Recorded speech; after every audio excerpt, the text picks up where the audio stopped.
Garbage, where you been? Shit, man, I've been taking care of these motherfuckers. Oh, damn.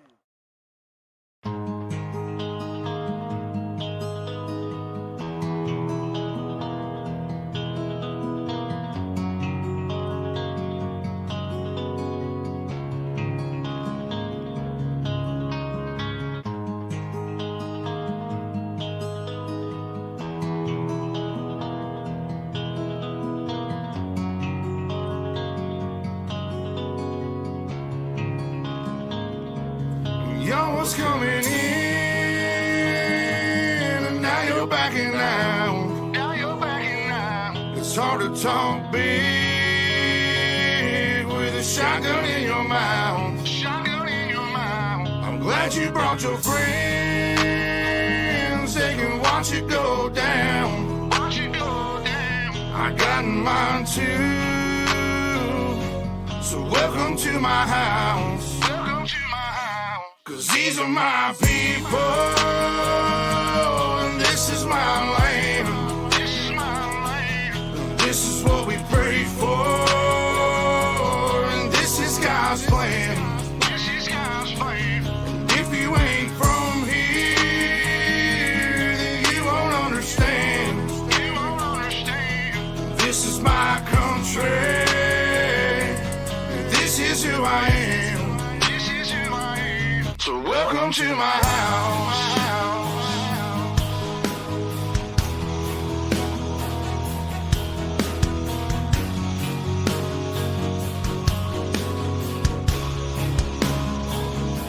So welcome to my house.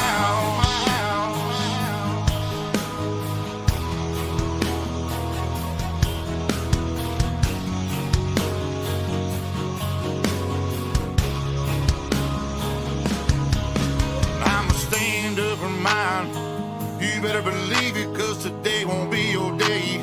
I can guarantee it, you should turn and walk away and get to leaving, or I'll let this 12 gauge do all my speaking. Don't push me on the edge, boy. Don't push me on the edge, boy. Cause I'm aiming for your head, boy. I'm aiming for your head, boy. And all I see is red, boy. And all I see is red, boy. I told you not to cross that line. I told you not to cross that line. I'm giving you a chance, boy. I'm giving you a chance, you see boy. The devil in a glance, boy. The devil in a glance, I can knock you out your pants, boy. Knock you out your pants, boy. I told you not to fuck with mine. I told you not to fuck with mine. Lord have mercy, Lord have mercy.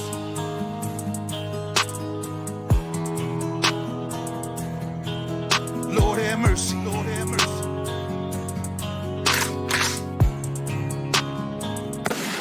Y'all was coming in,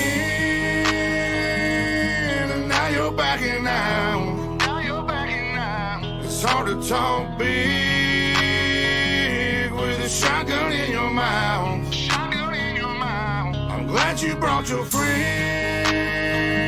They can watch it go down. Watch it go down. I got mine too. So welcome to my house. Cause these are my people, and this is my land. This is my land. And this is what we pray for, and this is God's plan.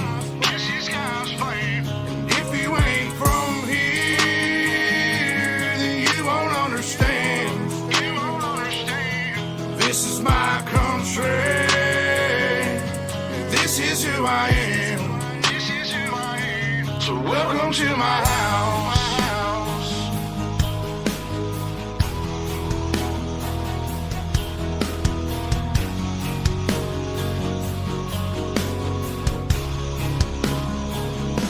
So welcome to my house.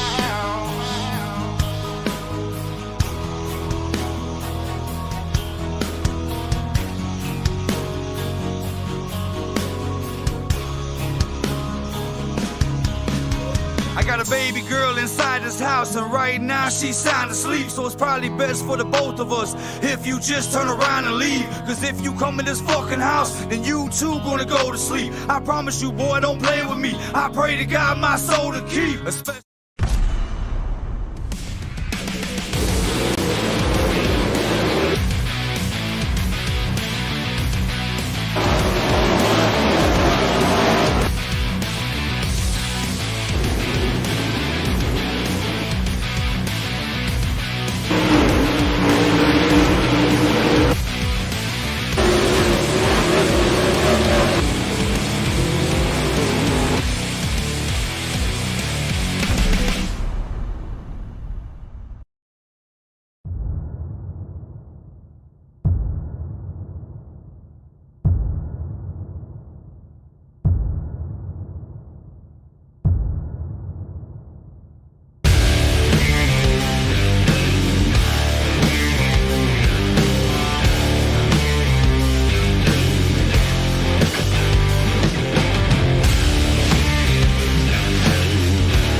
Good evening, ladies and gentlemen, and welcome to Ultimate Dirt TV.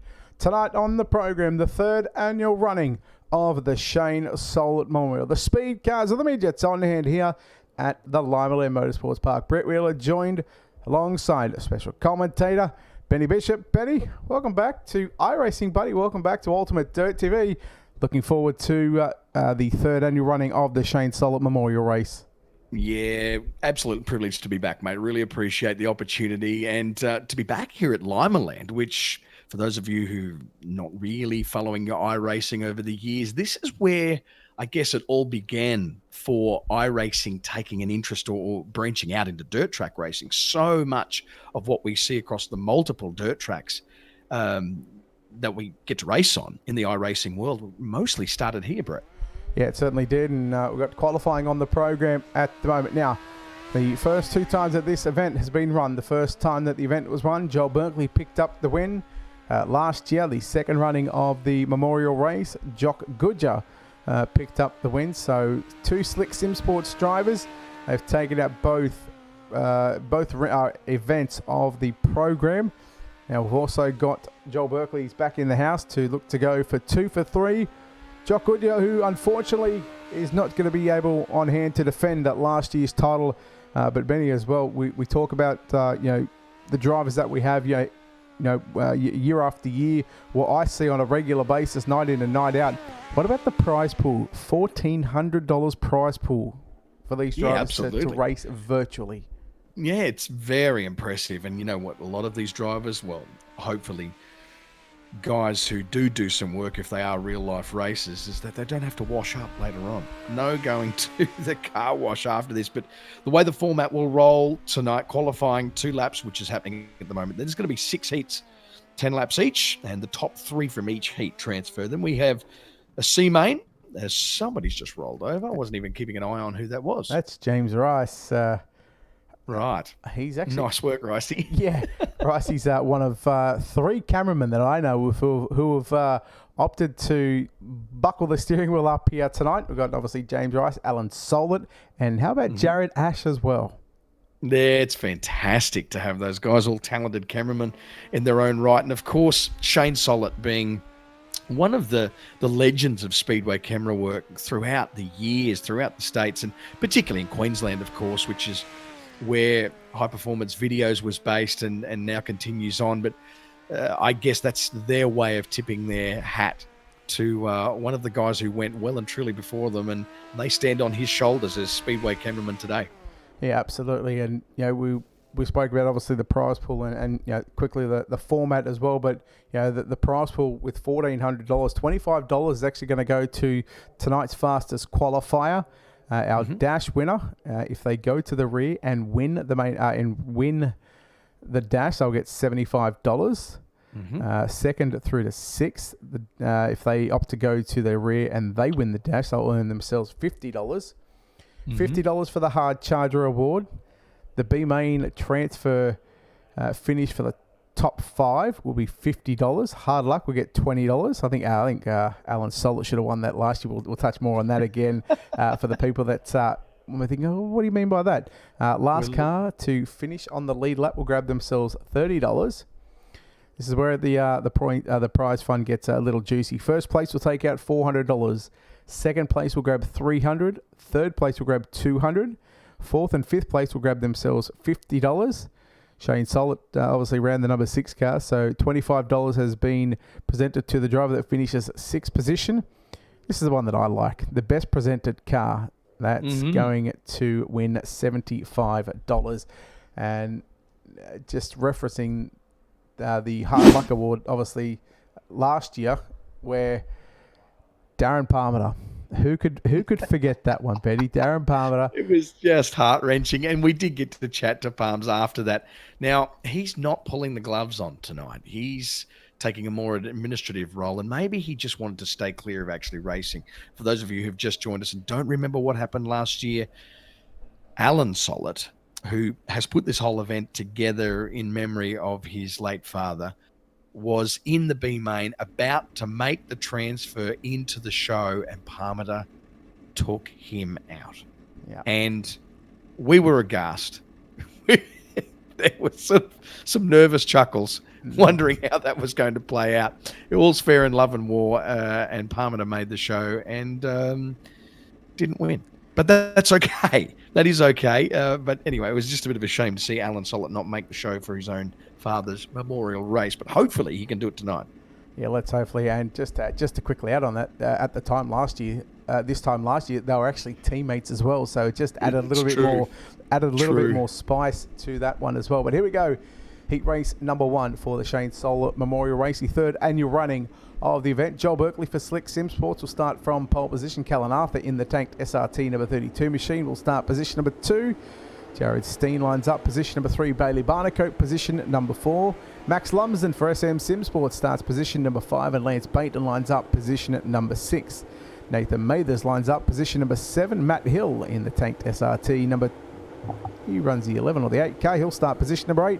And Timothy Devine will line up out of position number 9. Benny, it's the time has come, and our 3rd annual running of the Shane Sollitt Memorial Race is about to get underway.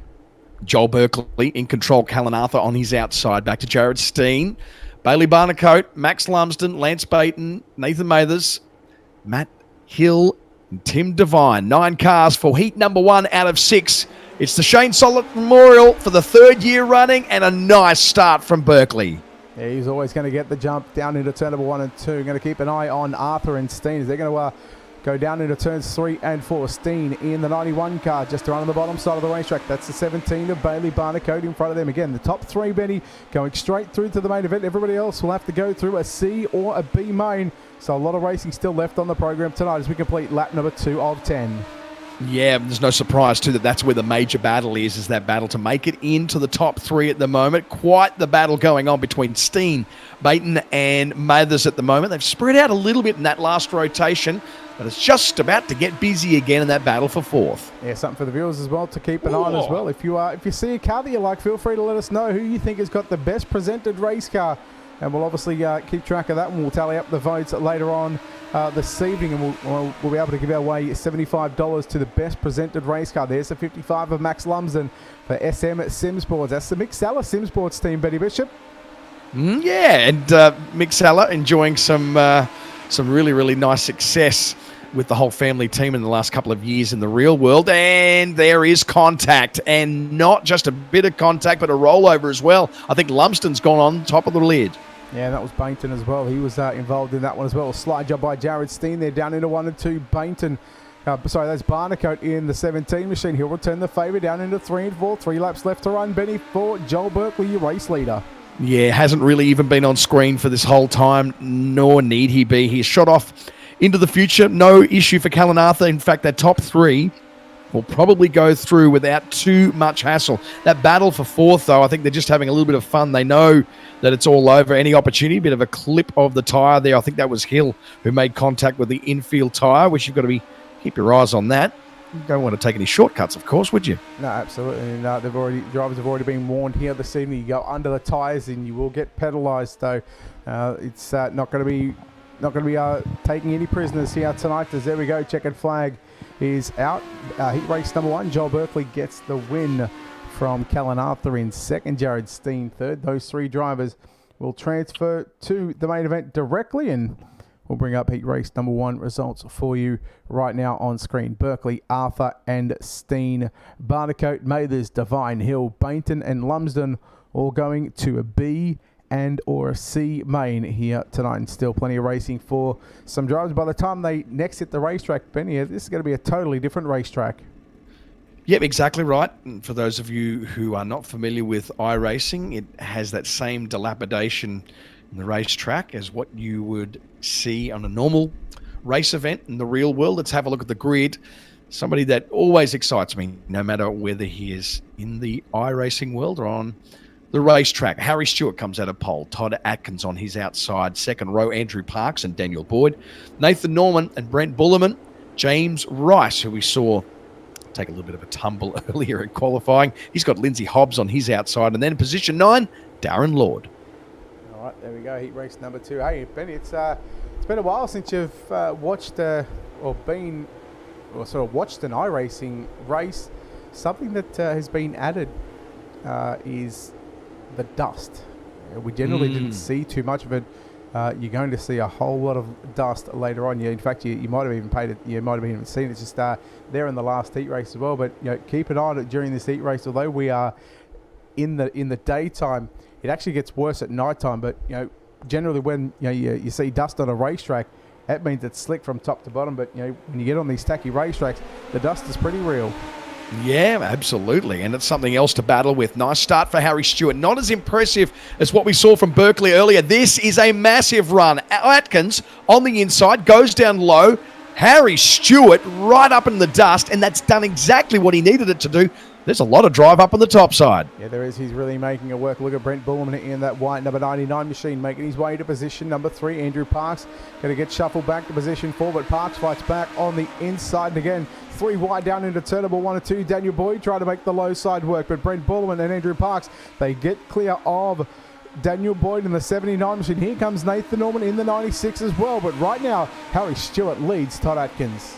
Yeah, this is a fantastic battle, and it's that exit out of turn number 2 that seems to be key here at the moment. The dust continues to fly and build up. As you see, it's a little bit drier up on the top side. As much as you feel like it's quite tacky up there, it's still producing enough dust. And you might think, oh, well, that's just part of the graphics. No, this is real. This is giving you some sort of insight as to just how dry it actually is up there. So I'm surprised he's getting as much drive on the top side as he is. Yeah, he's really making the top side work now. Nathan Norman. Nathan Norman going for a hard ride in the KRGS SM Sim Sports number 96 machine. We'll come back up to your race leader. 6 down and 4 to run for Harry Stewart, a compact speed car driver in the real world. He's got Todd Atkins, who's no stranger to finding victory lane in the real world either, Benny.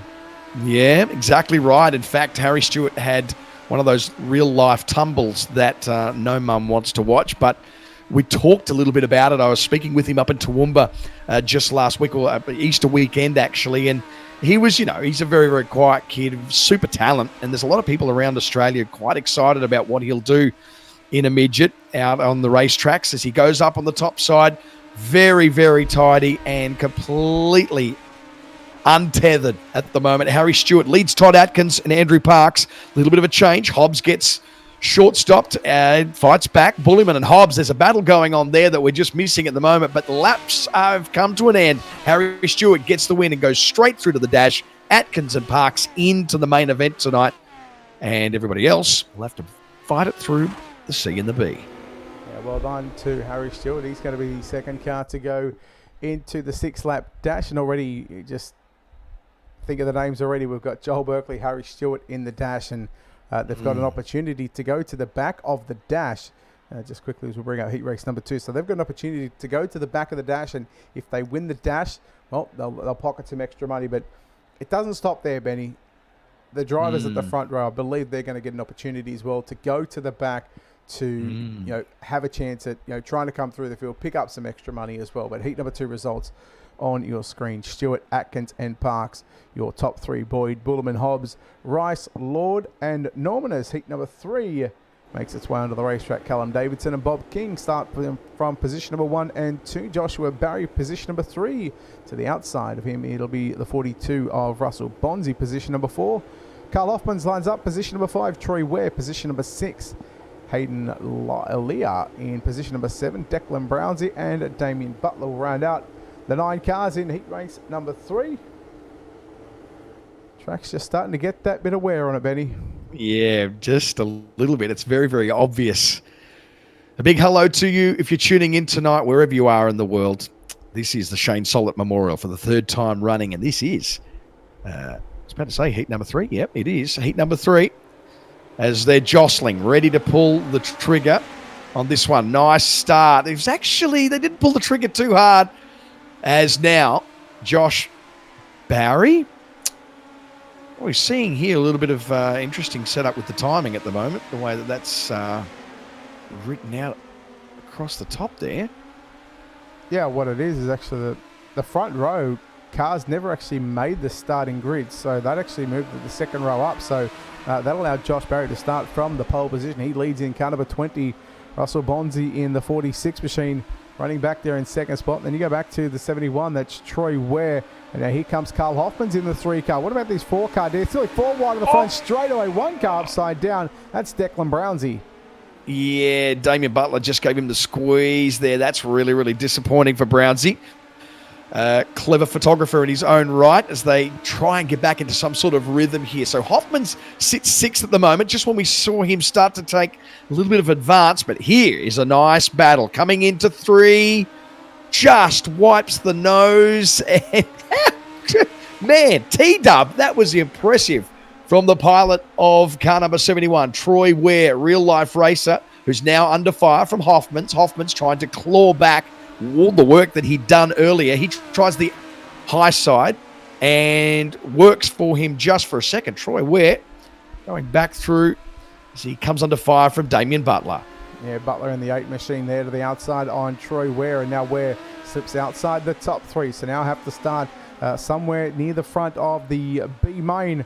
So unless he finds his way back up into the top 3, but I don't think our top 3 is going to make too many more mistakes as we've only got 2 laps left to run. Joshua Barry closing in on Declan Brownsy.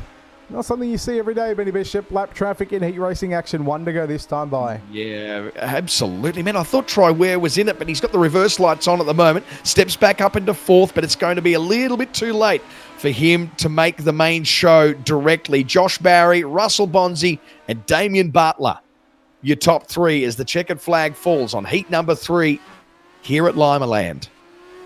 There we go. Josh Barry, Russell Bonzi, Damien Butler unofficially your top 3. We'll get the rest of the cars past the start-finish line. Declan Brownsy, we're just waiting on the 44 to come across the start-finish line. So there we go. Heat number 3 results about to come up on your screen right now. And the win goes to Joshua Barry. He'll lock himself into the dash. Russell Bonzi, Damien Butler, 2nd and 3rd. Troy Ware, Carl Hoffman's 4th and 5th. Leah Brownsy, the 7 cars to contest heat number 3 with Bob King, Callum Davidson. Well, they didn't even make the start of the race. But heat number 4, Benny Bishop, how do they line up? Tyler Strello is going to be coming off pole position tonight and hoping to have a conversation in victory lane later on. Darcy Wilson alongside him. Aaron Kelly on the inside of the 2nd row with Sean O'Hara on his outside. Luke Young and Alan Sollitt on the outside of the 3rd row. Go back to the 4th row. Adam Day, Jay Hamilton, and Nick Gannon bringing up the rear in position number 9. This is heat number 4. Thanks to High Performance Videos and memory of Shane Sollitt tonight. Renowned Speedway cameraman. Just how you would ever keep up with the cataloguing of what he has captured over the years. Just phenomenal amount of videotape on all sorts of different formats and DVDs, and it's like an era gone by, isn't it? Yeah, absolutely. As we get set for heat number 4, the second half of the heat races here this evening here at the virtual Limaland Motorsports Park. We are green down into 1 and 2. Keep an eye on Aaron Kelly. Is Kelly going to battle with Darcy Wilson down into turn number 3 and 4 as they try to run down Tyler Stralo, your race leader, but it's going to be Aaron Kelly to quickly move into position number 2 there at the end of lap number 1. So far up to this point, we've had 2-car battles for the lead. This is the first time we've seen a 3-car battle. Wilson just drops off a little bit and gets off the gas on his entry into turn number 3. As a result, that costs him a little bit of contact between the 67 of Luke Young and Sean O'Hara. They battle back and forth, going pound for pound here at the moment. Nice slider, I was about to say. Wipes the nose off the 67 as they try to get back. Beg your pardon, not the 67, the 74. My gracious, there is contact everywhere, and that is about as direct a hit as you are ever going to get. 2 cars out. Yeah, that was Alan Sollitt who actually caught the outside wall there. There was contact, I think, there with the 74 entry of Adam Day. Now here comes the battle on for the race lead. Kelly trying to reclaim the race lead down into turn number 1 and 2. We're halfway home, so the cross flag sticks are out. 5 down, 5 to run. Heat race number 4 of the 3rd annual running of the Shane Sollitt Memorial Race for the Midgets or the Speedcars here at the virtual Limaland Motorsports Park. Forget the idea of there being 2 lanes of racing. There's no lanes. It is just wherever you want to put the car and wherever it's set up to go, it will go at the moment. The key is to check that. Is he going to go too high? Just catches him, gets into the fluffy stuff, and Thankfully for Tyler Strallo, that saves him, but Aaron Kelly keeping a very, very consistent line. Up on the top side, doesn't change it too much, floats up, flirts with the wall, holds on, and Strallo left to think about what he's going to be able to do to get past the green machine in front for Aaron Kelly. Yeah, he's almost made it look too easy here right now. Is Aaron Kelly in that Raw Metal Corp number 7 machine for SM Sim Sports as he greets the white flag. 1 lap left to run here at the virtual Limaland Motorsports Park. Heat race number 4. He'll just make 2 left-hand turns down through turn number 3 and 4. He's going to the dash. Benny Bishop is Aaron Kelly. Strallo home in second. Darcy Wilson in third. Fourth at the line is going to be Luke Young. JJ Hamilton will round out the top 5. Adam Day in 6th. Nick Gannon in 7th. Sean O'Hara and Alan Sollitt in positions number 8 and 9. Just to confirm, no post-race penalties, as there we go. Kelly, Strallo, Wilson, your top 3. Young, Hamilton, Day, Gannon, O'Hara, and Solid, the 9 cars in heat number 4. Heat number 5, they will line up like this. Brady Baldwin in the SM Sim Sports number 7 machine will start from pole position. Tyrone Herbert, position number 2. Clayton Davies in the Ace Esports number 50 machine will start position number 3. John Schultz for Pace Syndicate, the 78, will start position number 4. Hayden Lyon, the 36 for Outlaw Sim Racing, will start position number 5. And Lyle Fisher lines up from position number 6.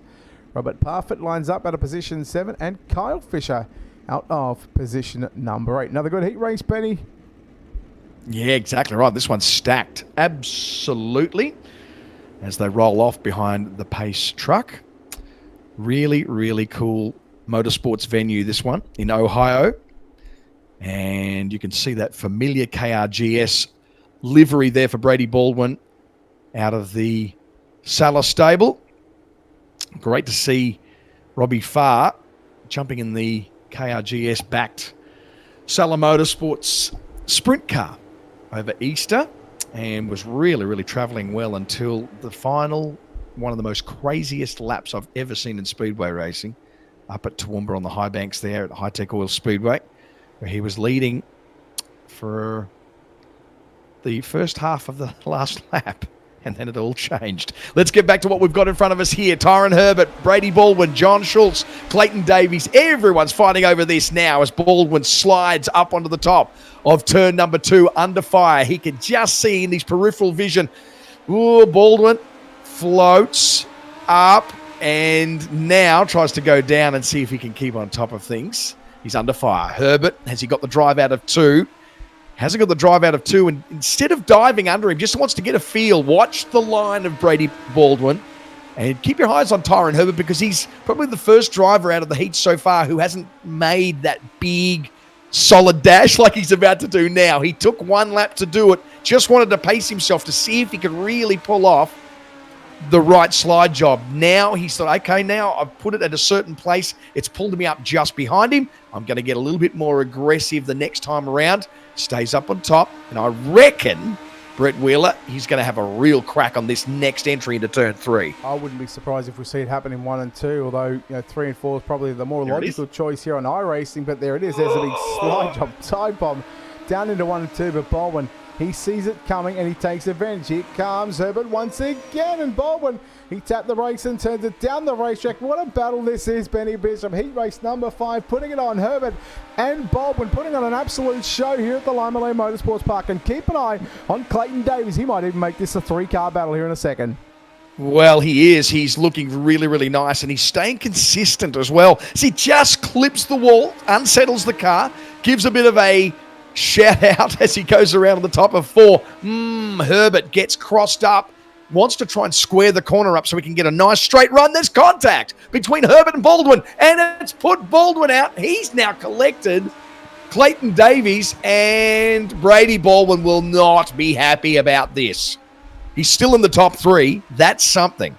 Yeah, it certainly is. And it was just a case of actually Brady Baldwin actually caught the inside U tire. So that's what sort of got those left side tires up in the air. And man, he's going to be absolutely filthy with himself right now. But I'll tell you who's not going to be filthy right now is the man that is going to come across the start-finish line. Tyrone Herbert gets the win in heat race number 5. Clayton Davis, good run in second. Brady Baldwin in third. What a first 8 3/4 laps that was, Benny Bishop, between Herbert, Davies and Baldwin. That was absolutely the heat of the night. That was fantastic.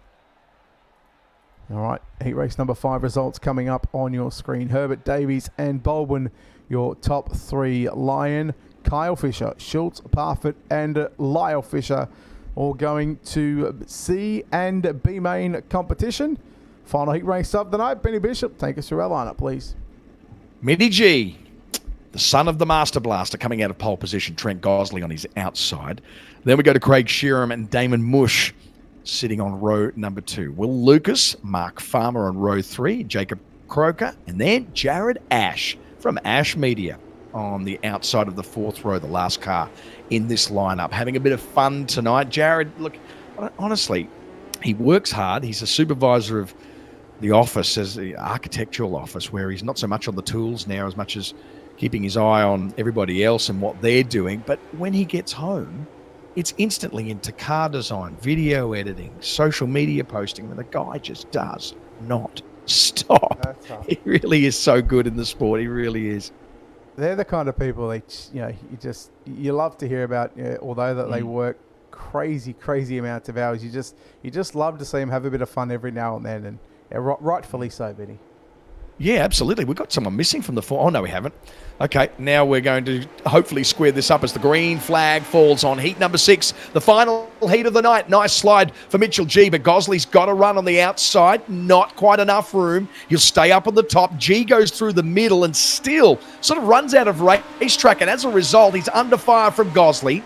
Gosley has the upper hand, and now it's a 3-car battle for the lead. Yeah, I've seen Damon Mush over the last month or so here on iRacing just find himself at the back of an A main in a midget series on Tuesday nights, and so many times I've seen him come through the field and get top 5, top 10 finishes and just be the hard charger. It's nice to see that maybe the bit of luck might start to change for Damon Mush in that number 12 machine, but we focus on the top 3 at the moment. Slide job by G on Gosley. Gosley turns it back underneath now. Damon Mush maybe think about a 2 for the 1 slide job into turns 3 and 4, but thinks better of it as G now goes to the inside and Gosley back to the outside down into turn number 1.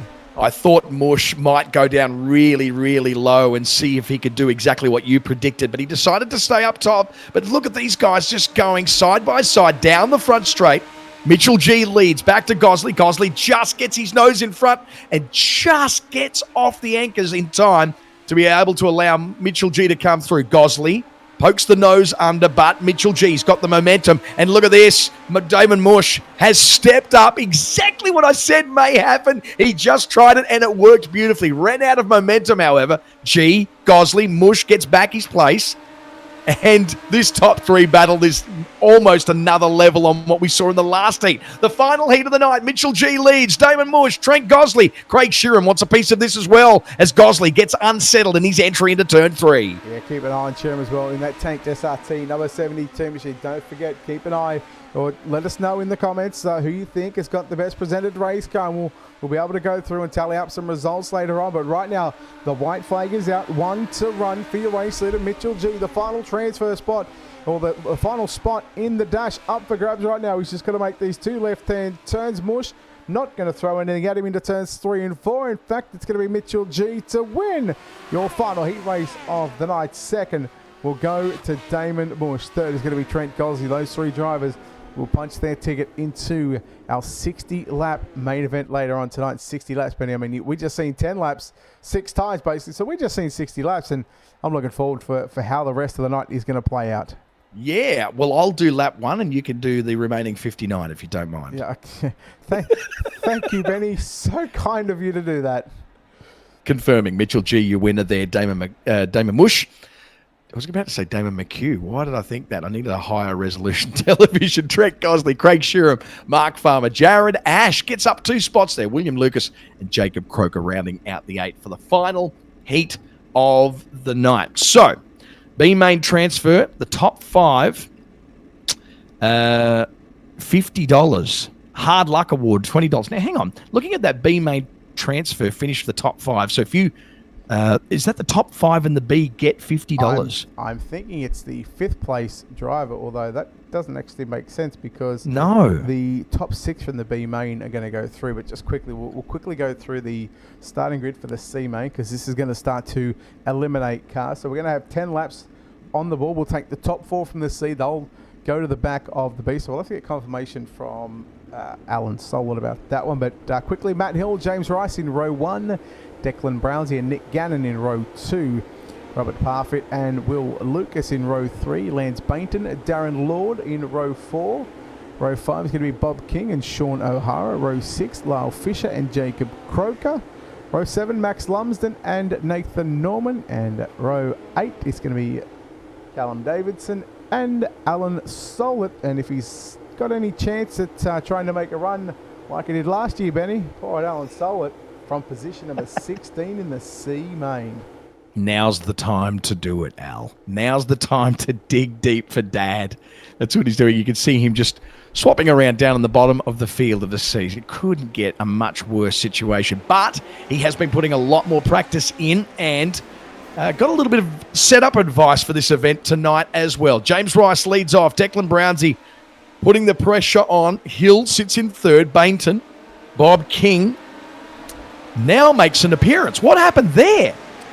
I'm not too sure whether he just missed the start or whether there was something playing on the back end of his computer that forced him to miss his heat race. And again, he sits in position 4 right now. Matt Hill just sitting on the outside of the top 4, and he'll find himself now moving to position number 4. Lance Bainton will come back to the outside. Lance Bainton in the red, black and blue iRacing car. And keep an eye on Max Lumsden as well in that KRGS number 55 machine. He's been super quick as well, especially here on a speed car.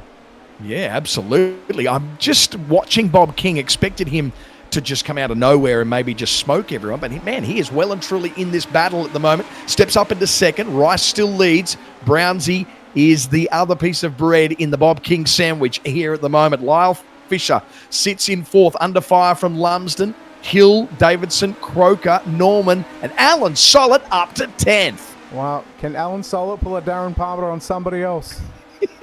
Can he do it? Although it's only a C, he's got to get through this one to have a chance at taking out the Darren Palmer Award. We're still going to come up with what's going to get a prize for the Darren Palmer Award.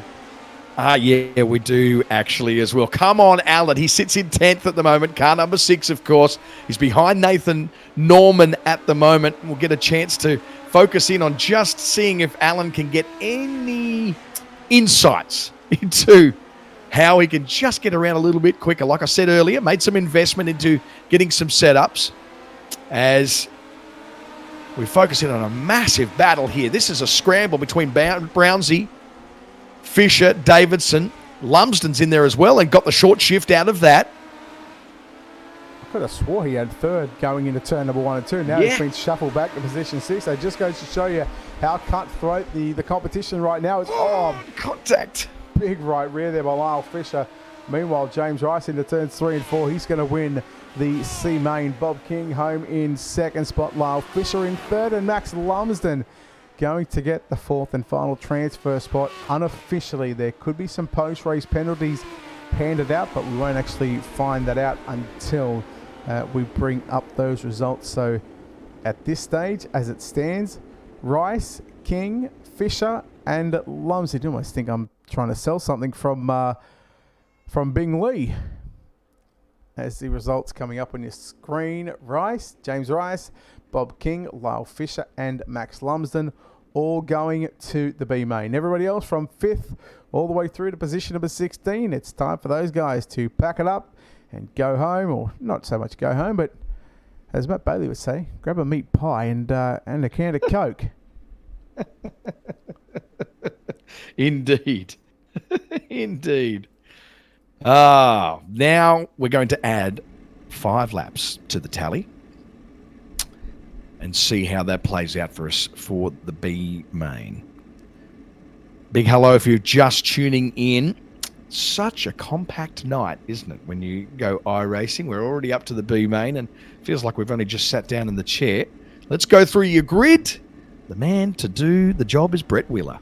Well, there's a lot of cars to get through. 22 to be exact. Benny Bishop, Bailey Barnacote, Daniel Boyd in row 1, Troy Ware and Luke Young in row number 2. Hayden Lyon, Craig Sherman in row 3. Row 4, Nathan Mathers and Brent Bullerman. Row 5, Carl Hoffmans and JJ Hamilton. Row 6, Carl Fisher and Mark Farmer. Row 7, Tim Devine and Lindsay Hobbs. Row 8, Hayden Lear and Adam Day. Row 9, John Schultz and Jared Ash. Row 10 consists of your C-Main winner and transferee, James Rice, Bob King, and row 11, Lyle Fisher and Max Lumsden. 22 cars. Benny Bishop, and let's quickly bring him in. Unfortunately, he just didn't have the luck that he would have liked to have had. But Alan, you've done a whole lot of work behind the scenes, champion, and unfortunately, it comes to an end a lot earlier than what had happened last year, mate. Yeah, unfortunately, but that's the way it goes sometimes, I guess. That's iRacing. It is iRacing. It's real racing as well, mate. But we just want to tip the hat to you for putting this on in your dad's memory, mate. He was a legend, and his legend lives on as just a prolific videographer for Speedway. Really, we're so indebted. The history of the sport is so indebted to what your dad did. All right, tell you, So mate, on Bannercoat and Lyon, Boyd, Fisher in those top 4 spots that will go through to the main dance tonight, but they could be under fire. Troy Ware, I think, has got something. James Rice has been given the short shift. He's just trying to make his way through at the moment. Keep your eyes on Carl Hoffmans. He's in 12th at the moment, car number 33. I think he may just have something. There is contact. Is that King? That was, I believe, Fisher. It might have been one of the Fishers, but I'm going to say James Rice. He actually won the C-Main, Benny. He started in position number 19, and he's into 6th position now. Make that 7th as Luke Young just gets back by him. So right now, that transfer spot, James Rice, he is 1 spot away from making the main event. And he's trying to make an alphabet soup run here tonight. That would be so impressive. And we didn't really rate him to be able to pass what is essentially, 12 cars, 16 cars. Make it 14 cars. Terrible at math. Never was good at it. Passes 14 cars to get to the position that he's in at the moment. So Rice sitting in 5th. It's Barnacote, Boyd, Lyon, Fisher, Rice, and Ware in the top 6. I'll tell you what, Daniel Boyd, he's trying to run down your race leader, Bailey Barnacote. But again, we'll focus right now on right around the transfer positions, as what a run there by Troy Ware, and Ware goes 2 for the price of 1. Where does he go? He'll go to the slider line. Look at that Roman windscreens, number 32 entry of Kyle Fisher on the top side. He's got Lyle Fisher on the outside looking in now, trying to make a 3 wide. Ware tries to shut the door on Rice. 5 to go this time by. Make that 6. In fact, we'll go 5 next time by. Up on the top side, trying to keep this. Well, just when I say the top side, a little bit of a bobble as we go up through the middle and see if that's got something. The GTR entry, the 36 of Lyon, now completely under fire from Kyle Fisher. Fisher just bobbles a little bit in the middle of the straight. I'm not sure what that's about. So Fisher goes back to 5th.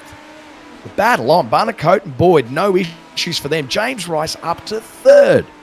16 cars he has passed. How about Lyle Fisher as well? He's in 7th spot. He started 21st. Lyon tags Rice in the rear end, the rear crash bar. And, wow, that was a very close call for both James Rice and Nathan Lyon. Yeah, we're not watching cricket. We are watching Speedway. That's Hayden Lyon. Apologies. Man, look at the 71 of Troy Ware, just trying to make the bottom side work. Just a lap and a bit to go for your race leader, Bailey Barnacote.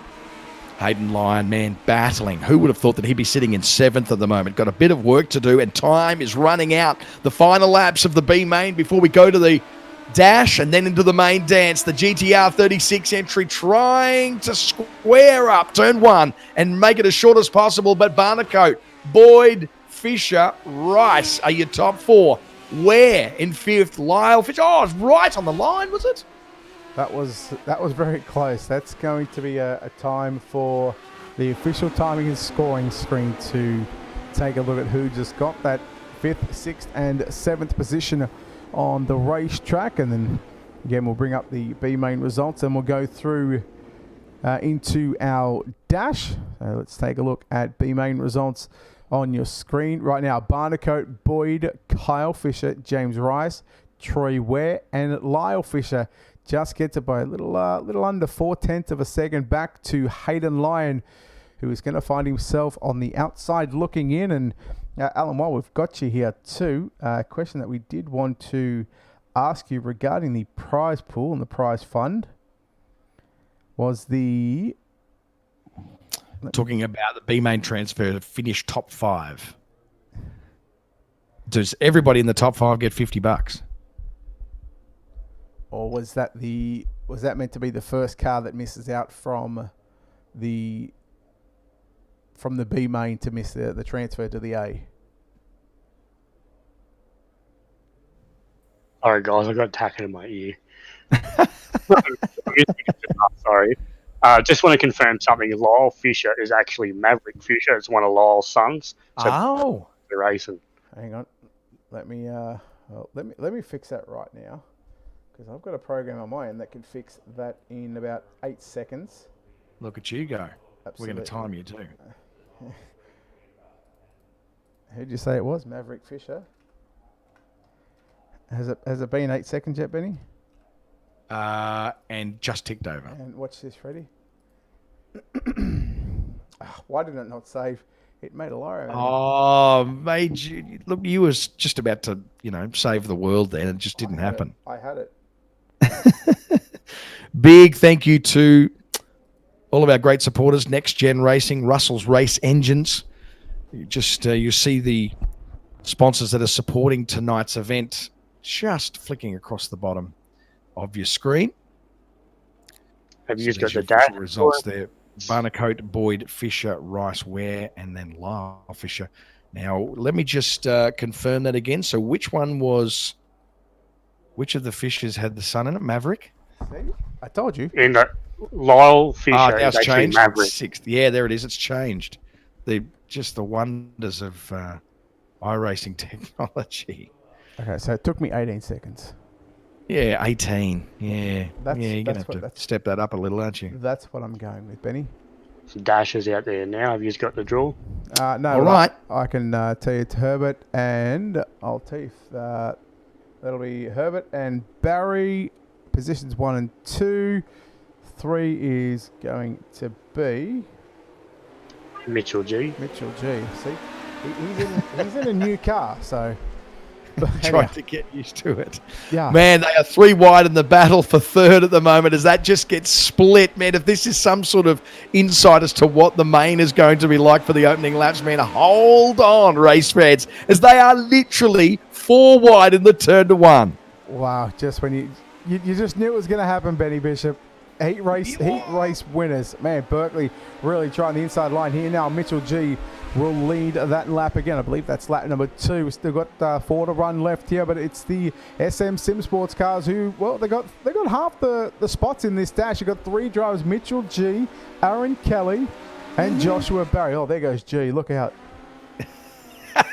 And someone's just ridden the wall terribly. Who was that? Stewart.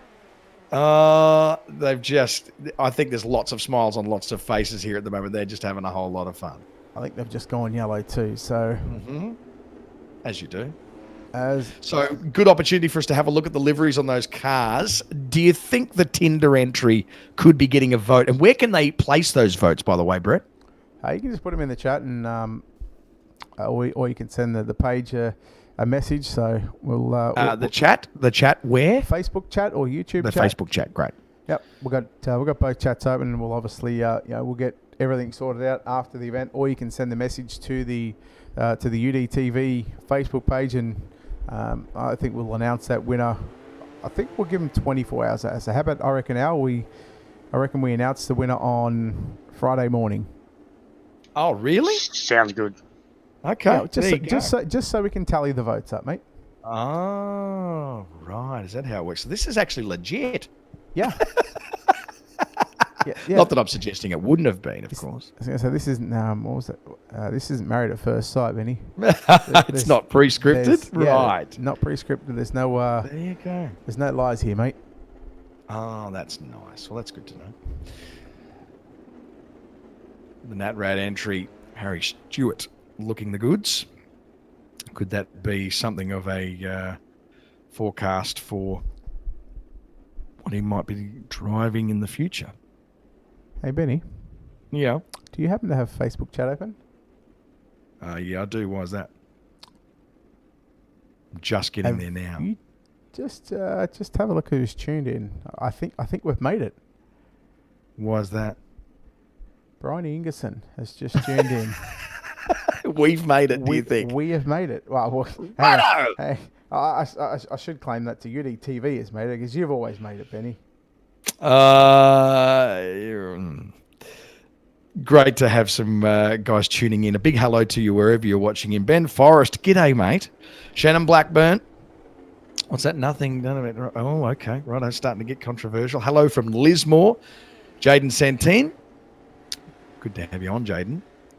So jump on and get involved with a little bit of banter.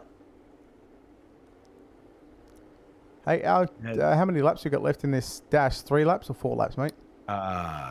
You would know the answer to that. Here we go. Now we put the pedal down and ready to go. Let's say there's 3 laps remaining, as I'm sure Bronny Ingerson would be barracking for the Tinder entry, sitting in second at the moment. Down the back straight they go, and we're going to predict 2. Ready for the slider through the middle. Momentum lost, unfortunately, as the top 2 remain the same. You got to wonder if Berkeley's trying to swipe left or swipe right through the turns. Right now, Harry Stewart, who's had to make a run from the back of the field in tonight's dash. It's the SM Simsports Raw Metal Corp number 7 machine of Aaron Kelly.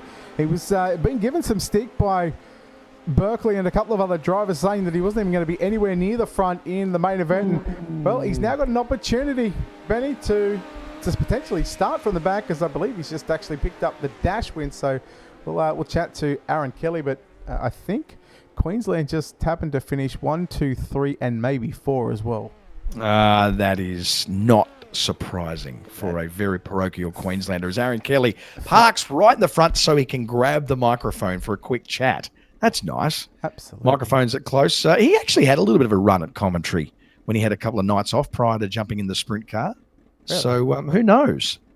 All right. Well, as we, I don't know. He's here, I Benny. don't know if he'll ever pick up the microphone again. But Aaron Kelly, welcome to, well, I guess pole position for a 60-lap A main. Benny Bish with you, mate. How you doing? Oh, pretty good, I guess. I'm feeling a bit sick, but yeah. I'm going to jump in here. Aaron, can you just move your car forward about 3 meters? You've got it in the worst spot ever. Yep, that'll Hang on, I'm moving right it for you. there. Oh, there, that good? Stop. All right, Just there we go. Get the stop. sponsors. Yep, there we go. Got to keep him happy. And do you have your sponsors written on the dash of your iRacing setup like you do in your real car, mate? I don't need it on my real car. I just turn around usually. Oh, okay. Well, here's a hint for you. When you have your real car, do you take your proper shocks to the racetrack or not? We do. We just don't put them on. Oh, right. Excellent. Yeah. All right. Yep. Just tapping the nose on that one. Mate, nice run there. What's your thoughts on where the racetrack's at tonight? I mean, it's what we've seen those last 3 heats, then the B, then the dash. But the amount of racing has just been phenomenal. Yeah, racing's been pretty clean for the guys up the front. I mean, that dash, there was, I think, 1 hiccup, but racing's been good. Unfortunately, I'm more of a top dominant guy. I think I've proven that tonight. But, no, hang on, they're just talking in the chat. I'm more of a top dominant guy. Obviously, the track's pretty slick, so I'm going to have to try and get a setup together here for this A main, and 60 laps is a long way. Yeah, it doesn't seem like there's really any set lanes. Like, yes, you'll set up for the top potentially, but there's a lot of forgiveness on this racetrack. It's so wide, isn't it? Yeah, it is wide, but look, Benny, when you're running that close to the fence, there's very little room for error on this track, especially when you tap it, you get sucked in. But, I got guys like Joel and Harry. They're very, very good on the bottom at this track. I know that for a fact. So I just can't seem to stick on the bottom. I don't know whether I just get impatient or what it is. I just like to bang the fence down on this. So, yeah. Why not, mate? It's all very, very entertaining. Best wishes. That's the Raw Metal Corp car number 7, the pilot. We got one more Aaron question. Kelly. We got one more question. You've got one. Oh, here we go. Yeah. This will be good. Are you going to the back? Oh, yeah. Oh. Are you going to the back? Will you give the people what they want? You want to be an entertainer. It was already known that you were going to be, from other drivers, you were going to be at the back anyway. So do you shut the haters up and take the challenge? Before you give your answer, yeah. What's in the real world? What's a right rear worth? Oh, probably about, I guess, $200, $300. What, $200 or $300 for a right rear? Look, I'll be honest. Look, John pays for the bills. Right, okay. I was going to say, man, you're a little bit out of touch with the prices because I was going to say, well, they depending on what's happening with COVID and getting actual freight over here at the moment, it's probably going to be just over 400 for a right rear, somewhere around 475. Yeah. You won't be able to buy a right rear unless you go to the back and win first. 475 in total. Look, I'll be honest. I wasn't even planning to start up the front. Right. And as much as I want to put on a show, I can't let guys like Joel and that start on the front. And because it's going to be hard to get past them. That's the reality of it, to come from the back. And as much as I want to put on a show, I feel pretty comfortable at the front. I don't feel comfortable coming from the back at this track. There are a lot of unpredictable drivers at the back that can just spin out at any moment, unfortunately. So, look, sorry to disappoint. Yeah. We're going to have to stay at the front. Yeah, story of your life, disappoint. But what if we throw another 50 at you? I'll throw a Brendan. What if we throw another 50? Wow. Can I hop in? You're making it tempting. Here we go. Sollitt wants to say something. Mitchell G has offered another $50 for hard charger.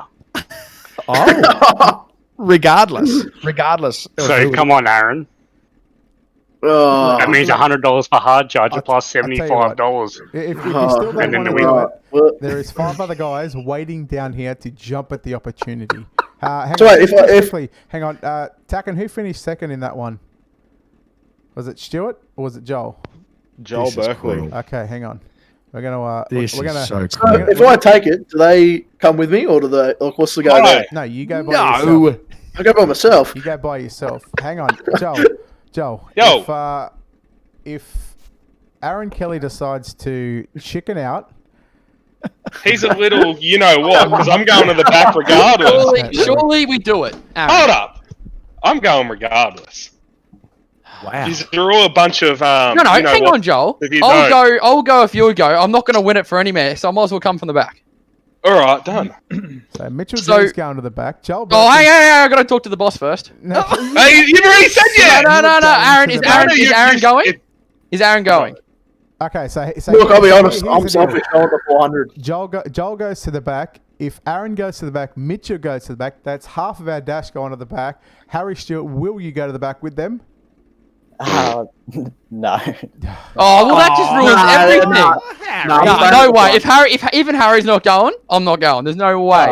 Well, I'll go regardless. Just don't ask the others move. I'm going regardless. Righto. Well, you put on a show, Joel. I'll go to the back. Thank you, Mitchell G. Thank you, Harry. Thank you, Harry Stewart. Aaron What Kelly, a bunch of sorts. Aaron Kelly, the final decision is in your hands. Will you go to the back? Yes. Yes or no? Just that's it. Oh, I can't let Harry start at the front. Oh, Okay. I can't let it go. So that Aaron. all I know is. Hold on. Hey, I've just been told Dylan Byrne has just said he will throw another 100 if you go to the back and win. Too late. I'll take it. Hang on. Berkeley, it's not up for you. Can you summon Aaron Kelly back to the pit area, to the commentary box, please? Oh my All God. I know is since I'm going to the back, let's get the Tinder machine voted as the best presented. Aaron Kelly, back to the Discord, please. Okay. So Dylan Byrne has thrown another hungy up to the only person who has the option to take this is Aaron Kelly. Yeah. It's not Joel Berkeley, Kelly. No matter how much he's promoting himself. Aaron Kelly. Swipe left, JB. Benny Bishop has just Benny, make that announcement once again. Dylan Byrne, so next gen, has just thrown another $100 if Aaron Kelly goes to from what position again? 24. Right to the very back of the bus. Position 24 and wins. It would then be worth a total of 400 for the win, 50 for hard charger. That's 450. Dylan Byrne, another 100. That's 550. And then hold on, hold the bus. $625. Mitchell. We're up to 625. Jesus, I'm hearing a lot of people throwing money in the chat in the iRacing. Screw it, I'll go to the back. Really? Yep, I'll do it. Why not? Aaron, is that true? Oh, wait, he's not scared anymore. I'll do it. Wow. I've got a right rear waiting for you, Joel. That's all right. Well, luckily you won't have to go too far, because you're going to start next to each other. Because I think Joel's going to the back regardless. Am I right, Joel? Yeah, I'm not scared. I'm like all these little girls. Hey, Joel, just a quick question. have you learned how to run above the infield tyres yet? Oh, no, I'm going to be on the boards tonight, Brett. I'm going to be banging down the cush for 60. So we're not going to see a Joel Berkeley run the Joel Berkeley or Hayden. Well, we Caldwell could, but I'm scared of getting a black flag, so yeah, probably not. Not the only time you've been black flagged here, Joel. Anyhow, boys. Good luck, gentlemen, in the 60 lapper. Well, Benny Bishop, it is amazing what money and what people can do to twist their arm to go to the back. I think there's another thing too. These guys have worked out. They've got their own T-shirts now, and so they, you know who sells T-shirts? The entertainer, the showstopper, the guy who makes a statement. And I think they realise that they get their $25 for every T-shirt, $30. I think they're both Cush shirts, aren't they? Too. JB's so. And Aaron Kelly. So g'day to Cush, who are helping us out tonight, as well as Buffalo Motors. A big welcome to you if you've just joined us. We are about to go for 60 laps around Limaland, and Limaland in itself as a real venue is just really, really cool. The initiative behind that, the University of Northern Ohio, I think it is, yes. And their involvement with the motorsport complex is part of some of the courses that you could do over this. There's a thought. What a dream for you to move. What if you were to study in the USA and go to not as in UNOH, the University of Northern Ohio, and you're right in the thick of Speedway land over there, and you could probably find a course at that university. I tell you what, all jokes aside, I have some insights as to how you can get into college in America. And if you think, man, that would actually be really, really cool and likely cheaper than what it costs you to study in Australia, just throwing that out there, drop me a direct message because I'll be able to give you some tips on how to get there and do it in a way that saves you some money. We've been down that journey with my own son, studying over in Sedalia, Missouri, doing a soccer scholarship. It is possible for you to potentially live your Speedway dream out at a university that's connected with a racetrack. It's pretty cool. That is very cool, Benny. Actually, I think you might be getting a message here in about the next hour or so, because that's pretty cool. That would be absolutely amazing to do that. I actually there was talks of actually me going to the Nationals this year for the 360s and 410s, but with COVID being COVID and the pandemic that we're in, unfortunately, I won't be able to go over there. Oh, man. It was a shame because it was going to be basically everything paid for. I had some I had some wonderful people from America that were doing some great things and going to get the funds just to allow me to go over there for 2.5 weeks or whatever it was to watch the Nationals. But Alan, we'll let you get back to it. We're going to drag you up to the other room in the admins, but don't go anywhere after the race because we do want to get a word from you as well, buddy. As he is gone, let's go from the back to the front. We'll do it very quickly and we'll go through the rest of the grid. Maverick Fisher and Troy Ware will in fact line up out of position, or row 11. Row 10 is going to be James Rice and Kyle Fisher. Row 9 will be Daniel Boyd, Bailey Barnacote. Row 8, Trent Gosley, Brady Baldwin. Row number 7 will be Darcy Wilson, Damien Butler. Row 6, Andrew Parks and Jared Steen. Row 5, Damon Mush, Clayton Davies. Row 4, Tyler Stralo, Russell Bonzi. Row 3, Todd Atkins, Callan Arthur. Then the dash drivers: Joshua Barry, Mitchell G, Tyrone Herbert, Harry Stewart, and coming from the back, Joel Berkeley and Aaron Kelly. Benny, if you're a betting man, 60 laps, who was your pick to win this one? Yeah, exactly right. I mean, JB's got something. There's no two ways about it. But Harry Stewart from the front, oh, man, I think you got to think, too, these kids, I say kids, some of them are well and truly young adults, they have very, very quickly changing ideas of what good money is. So for someone like Harry Stewart, $400 is the biggest payday he's ever had. For someone like Aaron Kelly or Mitty G, who've had full-time jobs for a while, it's like, we can muck around. And Joel Berkeley, well, he's already on $5,000 a week as it is, so this is just play money. Let's get ready to go. Harry Stewart, can he hold on and stay in the front for 60 whole laps? That is going to be a massive, massive task. Tyrone Herbert's going to keep him very, very honest at the front. Josh Barry and Mitty G. He just sort of wasn't in on that conversation at all. I think he's thinking is potentially getting and picking up the chocolates out of the second row. Yeah, there will be a number of fast drivers throughout this field, and so looking forward to seeing how Aaron Kelly and Joel Berkeley go. 60 laps on the board, the third running of the Shane Sollitt Memorial here at the virtual Limaland Motorsports Park, and we are green. And already we go 3 wide down into turn number 1 and 2. It is going to be Harry Stewart to lead the field down into 3 and 4. G to the top side of the racetrack. Here comes Ton Atkins in the 36 machine. Look at Joshua Barry right through the Senny Benny Bishop. Man, this is intense, isn't it? We'll just keep our eyes on where these guys are going at the back. Aaron Kelly hasn't made too much of a indent at the moment. Neither has Joel Berkeley as we go up on the top side with Mitchell G. Yeah, thinking that the fast way around Limaland at the moment is right up on the top side. But in the meantime, Tyrone Herbert really, really committed down to the bottom and the mid-track. And that could work for him. He's got some decent drive out of turn 4. Yeah, just watching Jared Steen as well in that number 91 machine. Look at him go 2 and 3 wide. Gosley there with a short slider. Wilson on the inside now of Trent Gosley. Look at him 2 by 2. Brady Baldwin, the showstopper in the number 7 machine. Trying to make his way inside the top 10. He sits in position number 13. 3 wide into 1 and 2 again, Benny. Man, they're really, really unforgiving at the moment. They are not giving each other much room. Oh, man, it is a massive, massive racetrack. There is so much width in it, and it gives you that little bit of grace, I guess. But like Aaron Kelly said earlier, if you're going to run the boards here, there's not a whole lot of leeway as they chop and change the leaderboard on the side. The order is just constantly changing. Let's check in with Aaron Kelly as we have contacted someone into the wall. Is that one of the... That's Bailey Barnacote in the 17 machine. Keeping in mind, as we have a look at this replay, thanks to UltimateDirtTV. Oh, I don't want it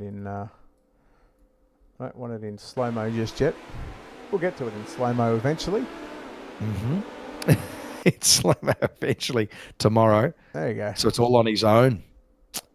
The sweet entry has just clipped, not actually turn 4, but pretty solidly into the main straight, unfortunately. You can see, if you look down the left side of the screen, you'll see that profiling. This was one of the first dirt tracks to be digitally profiled and scanned, essentially. So that is actually realistic, how there is that curve and in the actual main straight.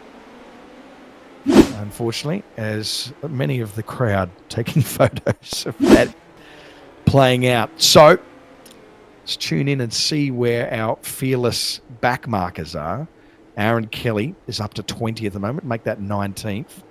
Troy Ware must have had an issue with car number 71. He actually started off the first 3 rows as the hammer is dropped again. Now, Harry Stewart covers his line nicely. Interesting. Mitchell G back and forth at the moment. Stays up on the top side while everybody else is going down in the middle. Has G got something up on the top? We have a look at him at the moment. And yeah, he's not really straying away from there. He is confident up the top. That could work for him. But tyre wear may be an issue. Over 60 laps. He's just kissing the wall with the right rear. In the meantime, Harry Stewart, not too dissimilar a line for him, but just, I don't know, just seems to be staying maybe 1 car width down lower and not taking that risk up on the top of the wall. Stewart, G, Herbert, your top 3. Yeah, good racing for the drivers inside the top 5 positions. Clayton Davies as well. He's back there in 5th spot, just running right through the middle of the racetrack. Damon Walsh, we spoke about him earlier, Betty.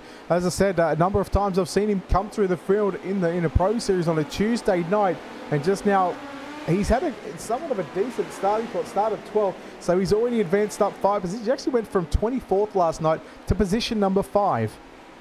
Yeah, that's impressive, isn't it? Well, speaking of advancing, Aaron Kelly up to 15th at the moment, Joel Berkeley up to 19th. So basically right throughout this, there's been 3 positions separating those 2 boys. As we have a look around, just battles pretty much for every second position here in the race at the moment. And lap 16 is down. Make that lap 14 in total out of 60. Yeah, watching Aaron Kelly right now, just breaking inside the top 15. He's got the Wilson. He's got Fisher. That's Maverick Fisher, who's actually on the inside there of Darcy Wilson. They'll go 3 wide. Bonzi up on the top side of the racetrack. Aaron Kelly, he said he loves to run the top side, and he just gets 1 and 2 down into turn number 3 and 4. So Kelly making a charge. He's just on the outside of a top 10 already as the yellow flag comes out. Benny, if these yellows keep happening the way that Aaron would like them to happen, he's going to pick up these positions. If he can do it very quickly, he's going to get to the front a whole lot quicker. Well, we didn't even have to throw that. That was going to be the final nail in the coffin as far as arguments go. I was going to say, mate, you've got 60 laps and probably a ton of cautions to work your way through the field. Troy Ware, car number 71, is who we're focusing on at the moment. There we go. And on his own. A little bit of a rough ride there for T-Dub, who was just recently over in New Zealand. Was he sitting on a chili bin or what?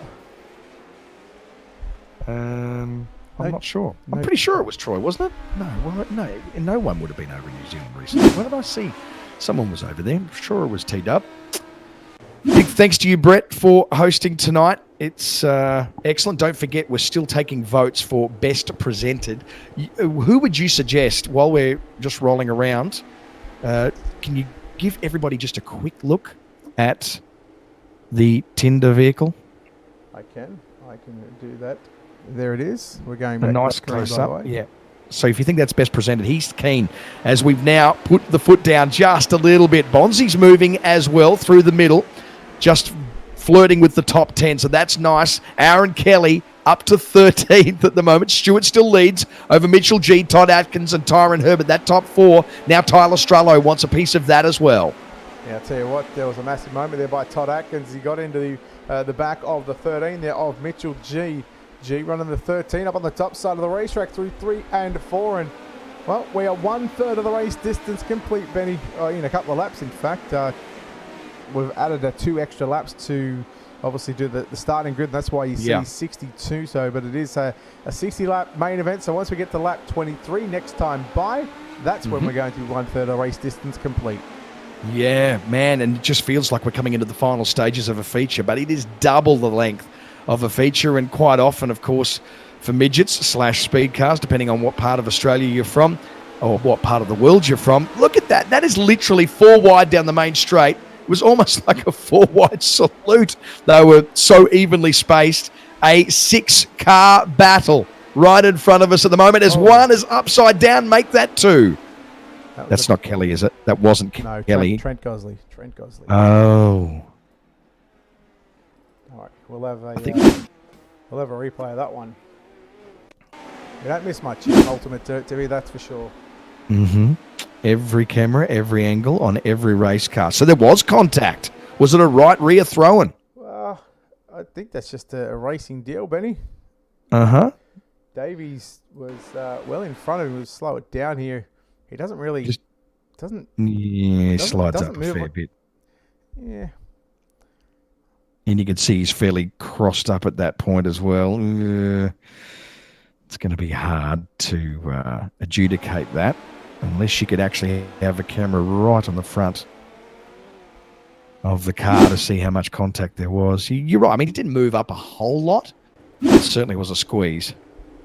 Tell you what, just looking at some of the other cars as well, this is probably going to be a good one. You look at the Tanked SRT cars. They got the High Performance Videos logo on the side of their car, and they're always putting out some good-looking liveries. They've got a number of drivers in this race. Callan Arthur's one of those drivers, and after last night, he actually finally got to fix a little bit of an issue on his nameplate up on the top. He actually couldn't spell his own name. He spelled Arthur, A-R-T-H-U-I-R. Just what you want, really, isn't it? My gracious. Very disconcerting. There it is. Nice. He's got the right one now. Yep. And they are some damn tasty corn chips. Well, in-kind sponsorship never goes astray. Lap 22. It says 24 up there on the screen, but it's 22 in the actual race to 60 laps here. It's the pace car, thankfully, gets out of the road as we head down into the back straight. We'll tune back in. Aaron Kelly now inside the top 10. Well and truly, he's into 8th. Gets switched back to 9th now as he comes into battle with Brady Baldwin. Oh, Mitchell G just threading the needle. And Baldwin goes on through. Aaron Kelly goes on through now. He'll slide up in front of G. G turns it down the racetrack. He nearly takes the snoot off Russell Bonzi in that 46 machine. 3 wide. Steen on the bottom side. Slider by G. And look at Aaron Kelly. He picked up about 4 or 5 spots and he moves into the top 5, Benny Bishop. That's impressive. Kelly's going to thank us if he can make this work. He's going to hate us if he doesn't. It's been a phenomenal show that he's put on so far. Almost 4 wide on the exit of 2. Who's that advancing just... that's the reason why. The yellow lights come on. I think it was Troy Ware who just took his time to get off the gas there, was it? No, Troy Ware way down the back. He's out of the race, actually. Nothing's coming up. Nothing's coming up on my timing system, so we're going to have to try and do this one the hard way. Might have just been a car just, front straightaway.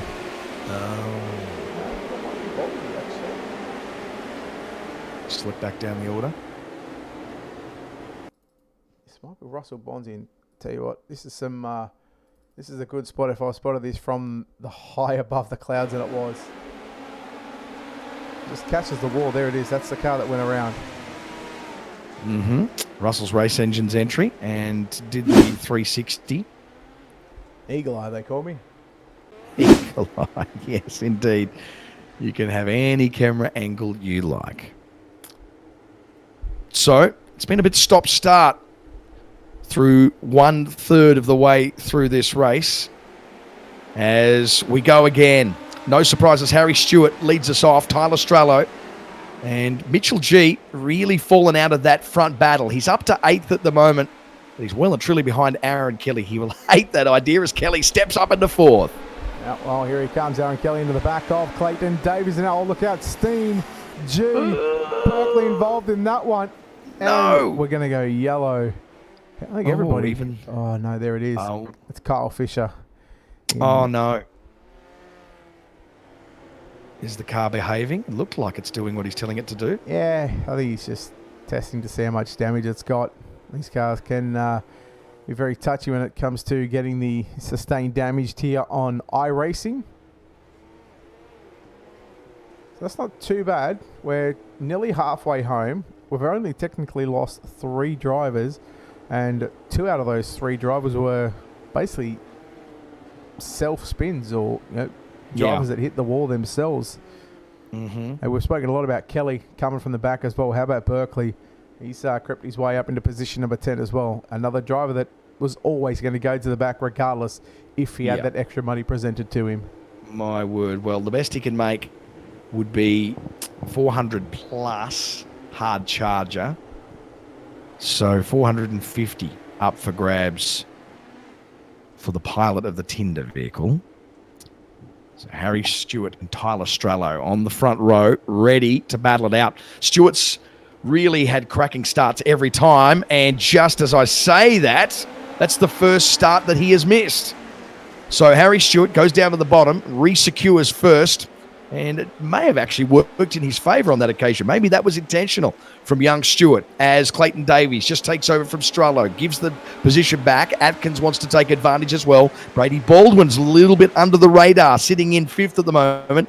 He's our focus. Aaron Kelly sits in 7th, has just dropped out of that top 5 as Berkeley and Kelly now are in tandem. There's been about 3 spots between them pretty much throughout this race so far, and now they are tail to nose. Yeah, that's it. And I'll tell you what, Brady Baldwin, he actually started in position number 17, so he's advanced 10 spots in this main event. But here comes the 2 guys that were destined to, or one was destined to go to the back regardless, but we twisted the arm of Aaron Kelly to make him go to the back, and he's up to position 5.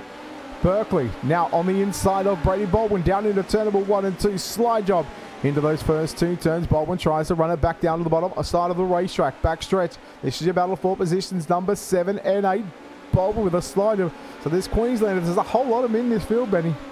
Yeah, absolutely. They all race together so often. They see each other at the racetrack on weekends, and so It's a funny sort of dynamic, isn't it? What happened on the computer the other night in the living room or wherever they've got their iRacing set up. Stewart still leads over Strollo, Davies. In fact, this is probably the least threatened. Who's popping the big wheelies down the bottom there on the right of screen? Another lap car, I think. Stewart, Strollo, Davies, Atkins, Kelly in 5th at the moment, Berkeley in 6th. Yeah, watching Aaron Kelly there on the top side. Berkeley just trying to run through the middle. I'm very surprised to see Berkeley hasn't actually gone to the bottom. As I said, sort of spoke to him about running that bottom side of the racetrack as Kelly now tries to go the inside there on Todd Atkins. But Atkins, he was well aware of the fact that a slider was coming there from Kelly, and he protected that bottom side. Berkeley throws a slide job there on Aaron Kelly as they battle with Tyrone Herbert as well. Yeah, Kelly, this time through the middle, goes up to 3/4 track and then even has a little bit of a glance at the wall. Under pressure from Tyrone Herbert, who's just pushing the buttons of the bottom at the moment. Great looking race car, potentially in the running for best presented.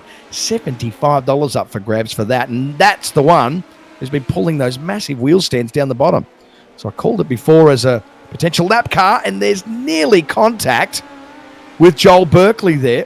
Berkeley holds on, sits in 5th at the moment and gets past Kelly for the first time in this race.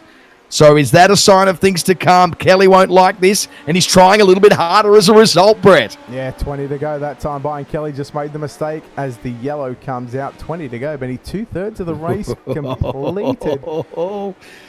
This is set for an epic last third, isn't it? Stewart, Strollo, Davies, Atkins, Kelly, and Berkeley. Pull Brady Baldwin into this just for a little bit of a mix there, as well as Tyrone Herbert, and this is going to be a cracking finish. All in the battle for at least $400. Tell you what, they're going to be careful on the restart as well. They can't go until the leader goes. No, I think the reason why Harry Stewart got balked there on that last restart was because Stralo actually tried to jump the he tried to jump the restart. They should know, and he of all people should know that you can't go until that lead car goes. Trying to predict on when they're going to go to time that right is a whole different ball game. Yeah, it's totally got to be reactionary. It has to be reactionary. You can't try and be clairvoyant about it. So we ride on the front with Harry Stewart. Nice view as you see the racetrack is slickened off, but it's not black.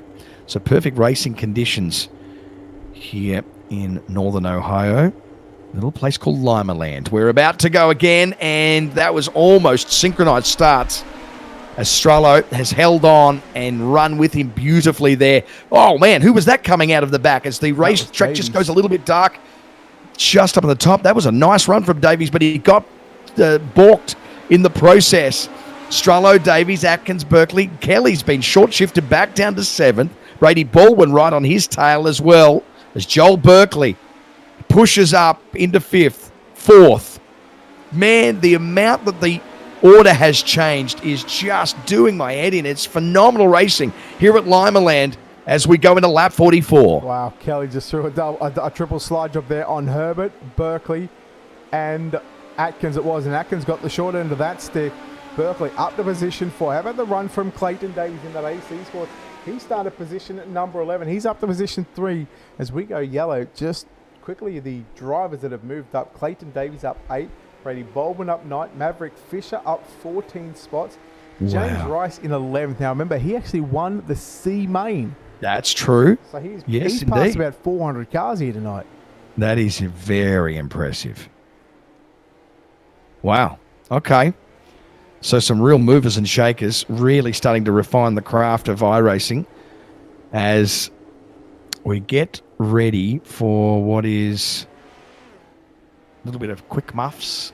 Is that saying 48? Yes, it does say 48 once we should be at about 15 to go, Benny, by the time it'll go back to lap 47. So then once we go back to green, it'll complete the 47th lap of 62. So then quick math, 62 minus 47 is 15. Wow, look at you go. Hey, I done it without a calculator. Oh, gosh. There's a lot to be said for your school. I know, and somehow I passed. Not year Did 10. you? Yeah, year 12 as well. Wow. Unbelievable. So I would have expected a little bit more banter on the Facebook post, particularly in those caution laps. So we go back to racing. Harry Stewart once again secures first under fire again from Strollo. Davies, hasn't he just stayed out of trouble? Berkeley in on the hunt here and tries down on the bottom side and gets past and goes up into second. Joel Berkeley, how much of your tyres is used up as he is now putting the pressure on? How about Aaron Kelly? He said he was set up for the top side. He's running the bottom line. He's trying to run the Berkeley line, although he's staying on the actual racing surface. Oh, Berkeley around. No. And going to get collected as well. He has undone all of his hard work. And the guy who's got the perpetual laugh may not be laughing at the moment. Let's have a look at that one again. Wow, you've got to feel sorry for him, don't you? At this stage, he's up to second. Just one mistake, and Kelly sort of spoke about it. The room for error on the top side. Was it a mistake? No, it's not. A slider that has not taken a position. It's taken a car. In the words of a great chief steward, Gary Pendlebury. Oh, yeah, definite tail tank, sorry, right rear contact. That had the whole lot. Now, how does that look? Well, and that was contact with who? I wasn't even looking. Clayton Davies. Davies, who we said, oh, yeah. So okay. Berkeley and Davies are still going at it, by the way. I'm not sure if you've seen that. I can see that, yeah. He's been given his spot back. Oh! Surprised. Yeah. That's an interesting call. Okay. Not ours to make. No, it's not ours to make, thankfully. So during these caution lapses, we were expecting to see a little bit of banter and insights from race fans who are watching this event play out. So jump on the UltimateDirtTV webcast at the moment and let us know. Matty Bailey had to get the big TV remote out. Nice work. Who do you think is going to be getting the top spot here tonight? Can Stewart hold on? Berkeley will definitely have something to say about it, and I'm sure if he gets the win tonight, there'll be a lot of people who've got something to say about that as well. So, if you're wondering why for the people that are joining us for the first time, might be watching an iRacing race for the first time, if you're wondering why we're still pacing under yellow, is I can only assume that race control have got a very, very big call to make. Clayton Davies already, we can see on the timing and scoring screen, he's been sent to the back. Oh, yeah, now, right. There's obviously got to be a question. Does Berkeley go back there with him? Or what happens there? So, again, this is out of our control, but as it stands, nope. He's going down the back as well. Oh, okay. So it's just more of an argument. Oh, no. Oh, that's Kelly. Oh, it isn't. It is. It is not. Kelly and Strollo. Oh, we've missed it as well because I wasn't expecting that because I was waiting for the order to be reset. So Harry Stewart, everything that needs to happen to put $400 in the pocket of this young man is happening for him at the moment. The closing stage is the final 10 laps of this 60-lap race. And we're going to see how this played out for Aaron Kelly, who is on such a charge. Keep your eyes on the center of the screen. The Raw Metal Corp, car number 7. Contact, and it's turned him around. Now, that's really interesting because there was contact with Harry Stewart's left rear as well, you see. Is that what started as a chain reaction, or was there contact from the Slick 51? Here's my thing. Why is Strollo on the inside or trying to be on the inside of Aaron Kelly? You've got to start behind the car in front of you. You can't be out of line. It's as simple as that. Is that going to be a complete restart maybe and everyone gets their positions back? Well, and a slap on the wrist for the 51 for Strollo for jumping the gun. Well, that's up to race control. That's not our department. That's way above our pay grade. Something that I wouldn't like to be a chief steward in, that's for sure. No, you'll get a fair bit of abuse no matter what you do. So Harry Stewart, back to that chapter. And who's come out of nowhere here in pursuit? Todd Atkins. Brady Baldwin's in on this as well. Josh Barry, Jared Steen, James Rice, Aaron Kelly has somehow maintained 7th. But is it going to be enough time around Limaland to be able to get up into that top 3 and really get some decent money? He's going to be cursing us for twisting his arm. Have a look at James Rice. He just got by Jared Steen. He was up to position 5 down into turn number 3. Jared Steen, who is by far a slick track. He loves a good race. He loves a good tacky racetrack, Jared Steen. But I tell you what, he's done a hell of a job. He's in 6th. But what about the drive from James Rice? Man, these two guys, we play a lot of games together. But I tell you what, the drive from both these drivers right now. Steeny's up 7 spots. Ricey is up 17 positions. Ricey's got one hand at the moment, Benny, on a hard charger award. Yeah, $75 coming to him if he can just hold on. But let's go back as we come into the final stages now. The last 5 laps of a 60-lap ordeal here at Limaland, all in the name of the legend, Shane Sollitt from High Performance Videos, who we lost a few years ago. This is the 3rd running of this, and Joel Berkeley's got his name on the trophy just once, and it does not look likely to go on twice. Harry Stewart, very, very keen to be the next name on the trophy. Well, it would certainly break up the Slick Sim Sports team orders for the drivers that have etched their names on the trophy. Joel Berkeley and Jock Goodyear. Harry Stewart looking to become the 3rd different winner.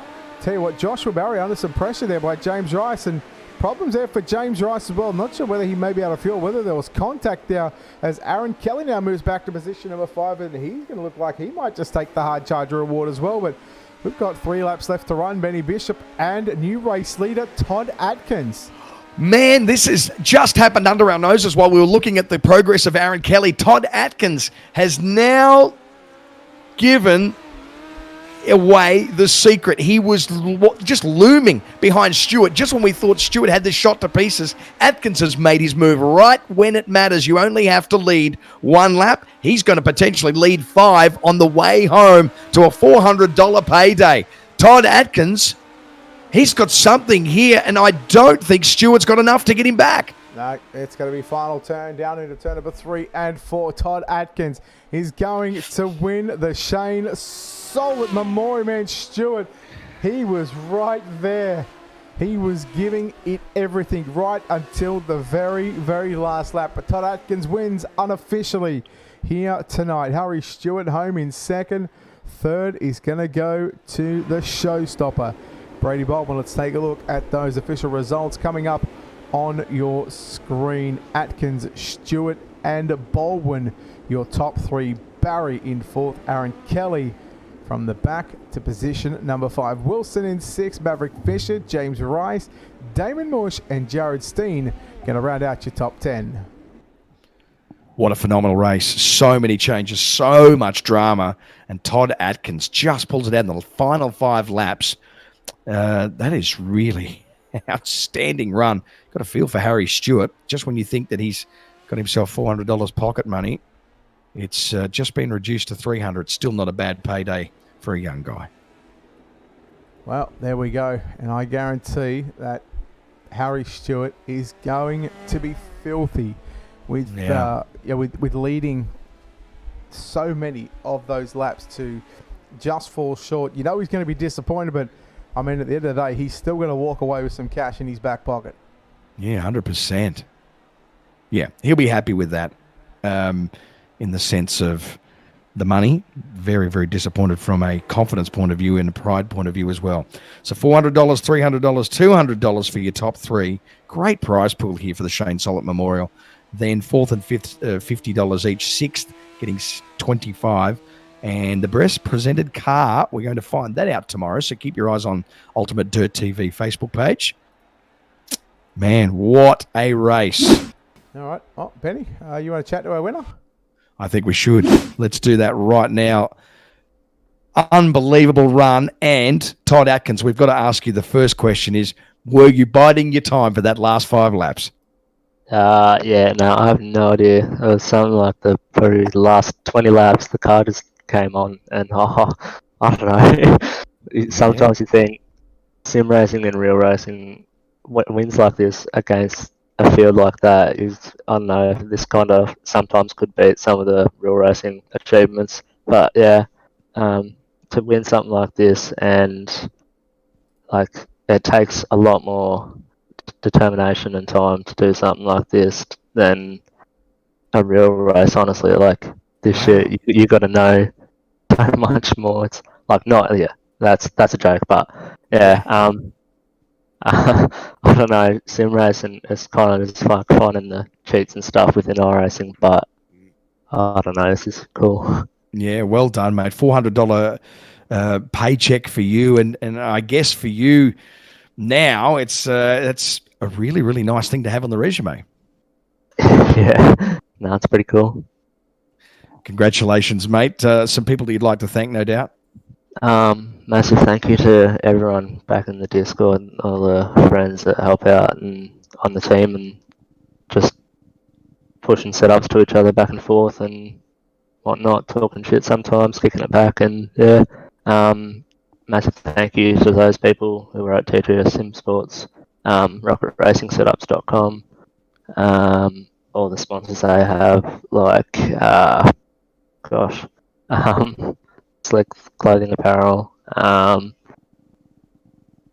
TJ Designs, Crows Designs, and I think that's about it for them. But also a massive thank you to everyone who's involved in my racing program. That's Adam Holden Industries, Kush Clothing, Tritech Lubricants, West Products Australia, Elite Shock Services Australia, Motorhouse Mildura, Elite DC and TM Auto Electrics, Norton Motor Group, Warrnambool. Probably forgotten a heap, but yeah, massive thank you, and a massive thank you to obviously Masters of Dirt, or United Sim Promotions for hosting this race and whatnot. It's a massive privilege to be able to race for Shane Sollitt, and obviously someone who's within the Speedway community in Australia, and yeah, very grateful. Great job, mate. Nice speech too, and congratulations. Your name is now on the trophy. You go down a little bit of history there alongside Jock Goodger and Joel Berkeley. Let's scratch the name Todd Atkins into the Shane Sollitt Memorial. Congratulations. All right, there we go. Todd Atkins, your winner. Home in second spot tonight, and well, probably one that got away there at the end. Harry Stewart, second spot here tonight. Got to be disappointed with that one. Got to be happy with at the same stage you picked yourself up some cash as well. I think I saw Todd there at the end, and there was like 5 laps to go. I sort of thought, now it's time to give it everything to make sure he had nothing on the last lap, and it was working. And then I just stood on it like I did last year. So yeah, maybe next year I can I don't know, not stand on it, but yeah. You're obviously very confident coming into tonight. As we spoke sort of after the dash, you weren't going to take that opportunity or take the risk to go to the back. You wanted to lead as many laps up front. You did that just up until those last sort of 5 or 6 laps. What was the game plan with looking at how the racetrack was after the dash? What was going to be the game plan for you, to tackle the 60 lapper? I sort of didn't know what to expect. Obviously, the cars race a lot different when you put fuel in them. And I sort of knew the top would be decent, but I thought I was running that at the start of the race when I had the lead, and I think I see Tyrone sort of staying with me or even gaining a little bit on the bottom. So I know I suck at the bottom, so just thought I'll try slide line. I looked at my times and it was about 2/10 quicker, so sort of stuck with that. And the hardest bit was probably just not crashing on the restarts with how tight the car was, trying to turn down the track, and it's pretty hard to do that when you can't turn down off a cushion when it's single file. So just tried to work on getting good starts, and if I knew I got good starts I could keep a solid pace, and just tried to get the gap a bit bigger at the end there. So Todd had nothing at the end, and drove into the fence. Did you make many shock adjustments during the course of that main event? I think at the start of the race when I knew I was going to run slide line, I sort of did stuff to the left rear and the right front to make it a bit more, so I could keep a bit more speed through the slick and stay straighter. And it worked. And then, I just stood on it. But second still pretty good. I think it was 300, which was a lot more than last year. So it's good to see everyone getting around this event. So hopefully next year it's double again. Well, I think this year was like quadruple the prize pool. So probably more than that. So if we can do it again next year, that'd be pretty cool. Right. Well, let's hopefully you can go one step better next year. But Tarry, before we let you go, of course, sponsor shouts, all that good stuff, champion. Who makes this happen for you? Just everyone at United Sim Sports, Nat Road Radiators and Auto, KCLD Cleaning, West End Mazda, Adrad Radiators, Harrop Engineering, the guys at United Sim Promotions for putting the event on, and Alan Sollitt for doing getting all the sponsorship and really putting this on as well. All right, there we go. Harry Stewart home in second spot. Benny Bishop, you're with a certain showstopper who didn't stop the show tonight. No, and for that we are very thankful. Brady Baldwin, you were sort of all over the place and outside the top 10 and then just stayed. You just knew what to do to stick around. Well done. Thanks, Benny. Appreciate it. I really don't know what to say about that race. It was pretty hectic. Unfortunately, we stood on it in the heat race and had to start from 17th or whatever. And made it for a tough race. Unfortunately, the racing wasn't probably up to standard for this race. But take the good with the bad. The car was really good. We got a 3-4-5 for the team. So can't complain. Yeah, nice work, mate. Some people to thank, no doubt. Yeah, obviously all the boys at SM Sim Sport, everyone that ran tonight, Josh, Max, Nathan, Aaron, and Mitch. Mitch was a big help spotting me for those last 20 or so laps. And all our partners at SM Sim Sport, Southern Motorsport, MSP Shop Fittings, KRGS Roller Doors, Mega Cash Penrith and South Windsor, Baldwin Family Racing, Oceanic Dirt Sim Events, BB7 Setups, CD Sim Photography, Alan Solid, and everyone who put this race on. It was really good to be part of it. And obviously, you and Brett for putting on the broadcast. I'm keen to watch it back tomorrow. Yeah, good on you, mate. Well, I think you'll be pretty happy with what you get to see. You played the game very, very well. Almost need to call you the gambler, I reckon. You knew when to hold them, you knew when to fold them. Well done. Thanks, mate. It's better than the showstopper, at least. That's what he said about it. That's what he said about his wingless too, and he certainly knew how to fold that one. Jeez, that's on that note, that is a brutal way to end that one. Benny, we're going to bring up Alan Sollitt, who was obviously the man behind getting this event on again, running for the third year in a row. And I guess we could say another successful event here tonight. And with the prize pool that was added after what we'd seen last year, you've got to be happy with the numbers overall, buddy.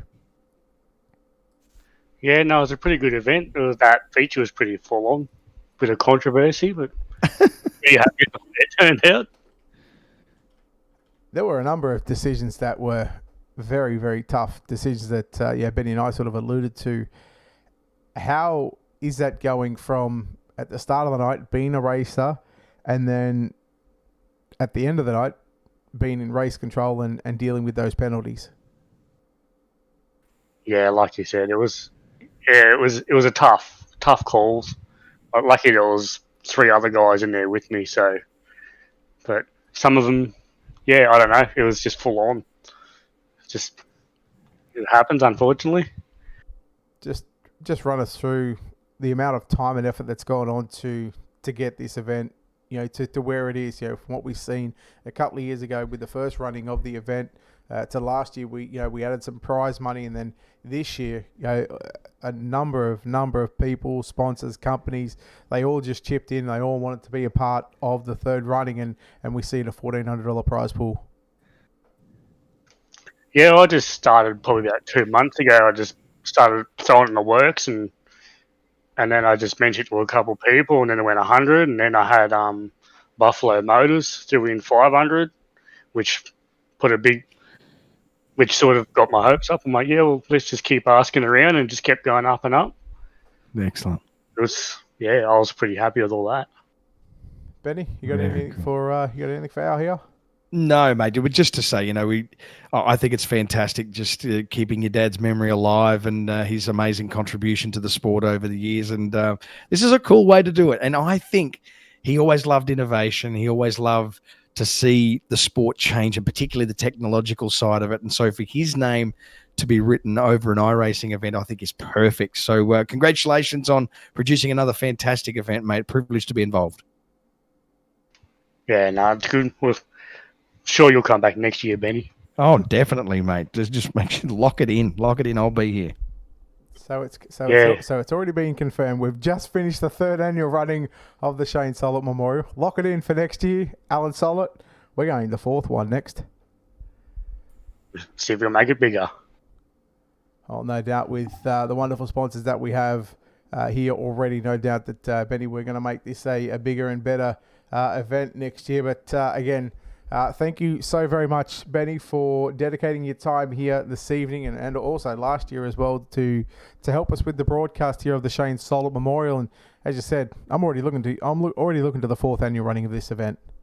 Yeah, absolutely. Thanks so much, guys.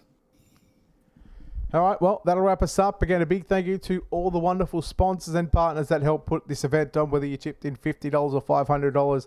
It certainly made it one hell of a night here this evening. We thank Alan Sollitt, Alan Tacken, Darren Palmer, who was not the devil tonight. He's decided to take the racing wheel off and step in the race control booth along with Steve Cass as well. And again, we thank those guys for their time and efforts here this evening. But until next time, on behalf of the team here at Ultimate Dirt TV, the management behind the self, on behalf of Benny Bishop, this is Brett Wheeler signing off, saying good night. We'll see you soon.